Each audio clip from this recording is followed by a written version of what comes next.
এখন বিএনপি সরকার মানে শুধু জাতীয় নিরাপত্তার কারণে যাদেরকে তারা আটক করবে, সোকল্ড আটক, মানে যাদেরকে তুলে নিয়ে যাবে, এই তথ্য তারা স্বীকার করবে না। এই জন্য তারা বলছে জাতীয় নিরাপত্তার দোহাই, মানে যদি কাউকে আটক করা হয় সেটাকে গুম বলা যাবে না।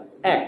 দ্বিতীয় তারা অবজারভেশন দিয়েছে যে আইন শৃঙ্খলা বাহিনীর বিরুদ্ধে যদি কোনো তদন্ত করে ওই মানবাধিকার কমিশন, এটা সরকারের অনুমতি ছাড়া করা যাবে না।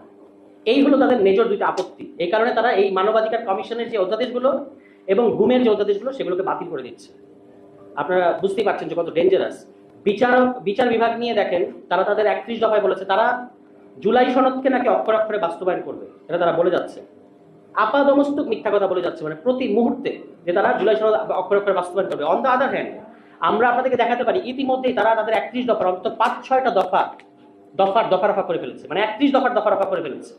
তো যে দল 31 দফা রফা করে ফেলে নিজেদের দফা, সে দল কিভাবে তারা জুলাই সনদ বাস্তবায়ন করবে? এটা কি আমরা কি পাগল যে আমরা এটা বিশ্বাস করবো? আমরা কি পাগল নাকি আহাম্মক? কোনটা মনে করেন আমাদেরকে? ফলে তারা আপনারা এটা বাস্তবায়ন করবেন না। তারা কি তাদের নিজেদের 31 দফার কি দফা তারা দফা রফা করেছে আপনাদেরকে আমরা একটু সংক্ষেপে বলতে চাই। 1 নম্বর দফা, সংবিধান সংস্কার কমিশন করবে। তারা সংবিধান সংস্কার কমিশন করবে, এটা তাদের 31 দফার 1 নম্বর দফা। এখন তারা দেখতে পাচ্ছেন সংবিধান সংশোধনী কমিটি করছে। তো আপনারা সংবিধান সংস্কার কমিশন করার কথা, সেই সংস্কার কমিশন কোথায়? আপনাদের সংস্কার কমিশন করার কথা। এবং বাংলাদেশকে এটাও বোঝাতে হবে আইনি যুক্তি সহকারে যে সংবিধানের ভেতরে থেকে কিভাবে আপনারা সংবিধান সংস্কার কমিশন করবেন।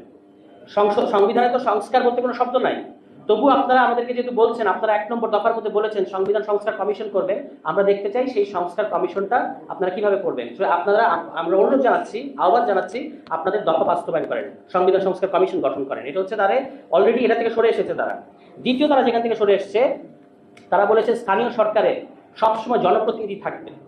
স্থানীয় সরকারে তারা কখনো মৃত্যু কিংবা আদালতের রায় ছাড়া কখনো তারা প্রশাসক বসাবে না। আপনারা দেখতে পাচ্ছেন অলরেডি 59 জন প্রশাসক বসানো হয়েছে। তারা কারা? যারা হয় মনোনয়ন পায় নাই দলের, অথবা যারা নির্বাচনে হেরেছে। এই প্রাইস পোস্টিং করা হচ্ছে এবং দলীয় নেতাকর্মীদের পুনর্বাসন করা হচ্ছে স্থানীয় সরকারে।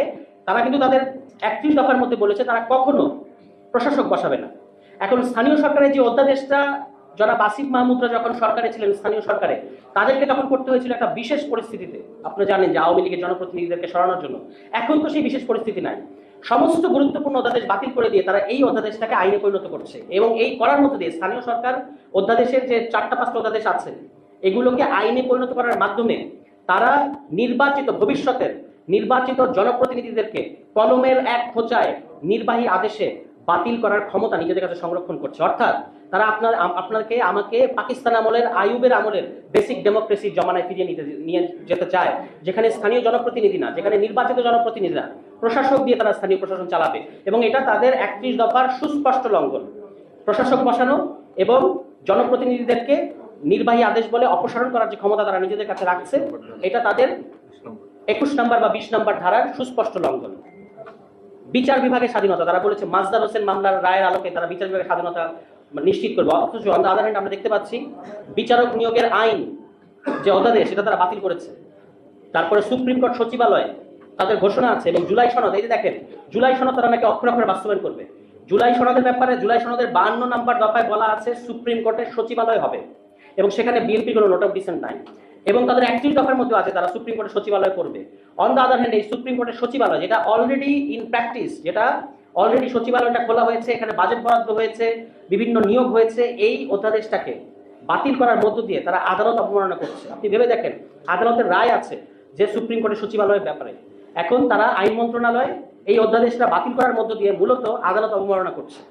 কিন্তু আমাদেরকে কিন্তু সারাক্ষণ সংবিধানে গান তারা শোনাচ্ছে, নিজেদের প্রয়োজনে আদালত অবমাননা করছে।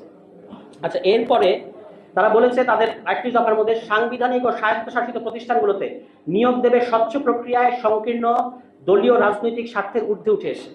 কিন্তু আমরা নিয়োগের বেলায় কি দেখতে পাচ্ছি?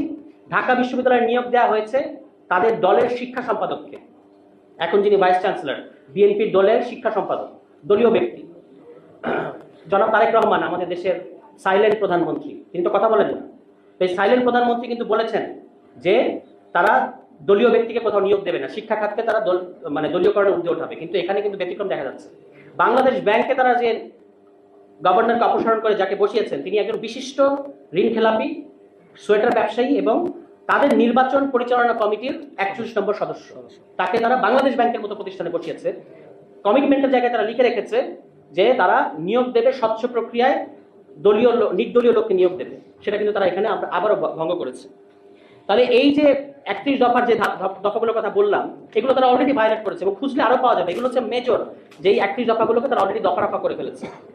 গুমের কথা বলেছি, মানবাধিকার কথা বলেছি, দুদকের যেটা ছিল যে দুদকের প্রধান কাজ কি, সরকার এবং সরকার সংশ্লিষ্ট ব্যক্তিদের দুর্নীতির পেছনে লেগে থাকা। তো এটা যদি দুদক করতে না পারে, তাহলে তারাই কিন্তু বিরোধী দলে থাকা অবস্থায় বলেছিল যে দুদক হয়ে গেছে বিরোধী দল দমন কমিশন। তো এখন আবার এই দুদক যেন শক্তিশালী হয় এবং সরকারের অনুমতি ছাড়া সরকারি কর্মকর্তাদের যদি দুর্নীতির প্রমাণ পাওয়া যায়, অভিযোগ পাওয়া যায়, তাহলে তদন্ত করার ক্ষমতা দুদককে দেওয়া হয়েছিল। এই ক্ষমতাটা তারা আবার দুদক থেকে নিয়ে গিয়ে দুদককে আবারও আগের মতো নতদন্তহীন একটা কমিশনে পরিণত করছে। এবং এর বাইরে তারা স্থানীয় সরকারের কথা বলেছে, ব্যাংক রেজুলেশন অধ্যাদেশ এটাও তারা বাতিল করে দিচ্ছে এবং এর মধ্য দিয়ে ব্যাংকিং খাতে আবারও তারা লুটপাট এবং পাচারের একটা পরিস্থিতি বা পথ প্রশস্ত করে রেখেছে। এবং এখানে তাদের উদ্দেশ্য খুবই পরিষ্কার, যে তারা মূলত লুটপাট এবং পাচারের যে অর্থনীতি সেটাকে আবার এখানে কায়েম করবে। গতকালকে আপনারা দেখেছেন কয়েকজন ব্যবসায়ীকে নিয়ে একটা বেসামরিক, এবং আপনি নিশ্চিত থাকতে পারেন এই অল্প কয়েকজন ব্যবসায়ীর একটা একচেটিয়া মনোপলি তৈরি হবে আমাদের অর্থনীতিতে। এবং এটা আগে আপনারা দেখেছেন একজন সালমান এফ রহমান, তার পাশে বসুন্ধরা সহ কিছু এই ধরনের কিছু ব্যবসায়ী, এখন আরো কিছু ব্যবসায়ীকে মানে ব্যবসা তারা দলীয়করণ করতে করতে এমন জায়গায় যাচ্ছে যে এখন উদার অর্থনীতির জন্য, মুক্ত বাজারের জন্য সবচেয়ে প্রয়োজনীয় যে অর্থনীতিকে আপনি সবসময় রাজনীতি থেকে দূরে রাখবেন, সেই অর্থনৈতিক খাতকেও তারা এখন রাজনীতিকরণের উদ্দেশ্যে ব্যবসায়ীদেরকে পর্যন্ত দলীয় ব্যবসায়ীতে পরিণত করা হচ্ছে।